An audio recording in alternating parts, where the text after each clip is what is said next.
ئەم ڕێککەوتنەی کە ئیمزا کرا ڕێککەوتنی یەکێتی و گۆڕانە بۆ هەڵبژاردننی پەرلەمانی فیدرالی عێراق لە دەیدا و ئەو ڕێککەوتنە قابلە بۆ تەمدید، قابلە بۆ فراوانکردن، قابلە بۆ خەرجتریش بێتن ئەو ڕێککەوتنە و قابلە قوڵتر بێ لە پەیوەندیەکان، بەڵام ئەم ڕێککەوتنی ئێستا بۆ ئەم غەرەزەیە کەوت یەک بەرەبابین لە ئەسڵدا لە یەک سەنگەرەوە گۆشکراوین و پەروەردەکراوین. بۆیە من پێم وایە مەسەلەی یەکێتی و گۆڕان ئەوەندە مشکلە نییە بۆ من. یەکێک لە سەرکردایەتی گۆڕان، یەک لە سەرکردایەتی یەکێتی بەرپرسیارەتی هەبی هیچ فەرق ناکات. هاوسەنگی هێز ضروریە لە هەرێمی کوردستان بۆ ئەوەی سیستەمی سابتمان هەبی، بۆ ئەوەی ئیستیقرار هەبی لە هەرێمی کوردستان، بەڵام ئەو ڕێککەوتنە هیچ بەو معنایە نییە کە دژایەتی کەس یا لەگەڵ کەس، بەڵکو ئەو ڕێککەوتنە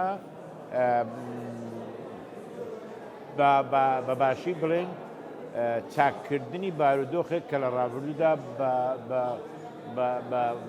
بە ئاقارێکی نەخوازراو داچووە. پارتی هیچ کاردانەوەی نەبووە، ئەکید پارتی پێخۆش نییە یەکێتی بە قوت بێ، یەکێتی ڕەنگە پێخۆش نیە پارتی بە قوت بی، بەڵام ئەوە لبی ناوەڕۆیکی منافەسەی سیاسیە لە بینی پارتی و یەکێتی هەر هێزێکی تریش، بەڵام لەگەڵ ئەوەش ئاخری دنیا نییە ئەگەر یەکێتی و گۆڕانێکتریان گرت بەهێزتر بوون. دیسان مەسەلەی پێکەوە ژیان و پێکەوە حکومڕانیکردن لە بینی پارتی و یەکێتی بە گۆڕانیشەوە زەروریە و گرنگە. دۆخی پەیوەندەکانی یەکێتی و پارتی ئێستا بەرەو باشتر دەچێت، بەرەو باش.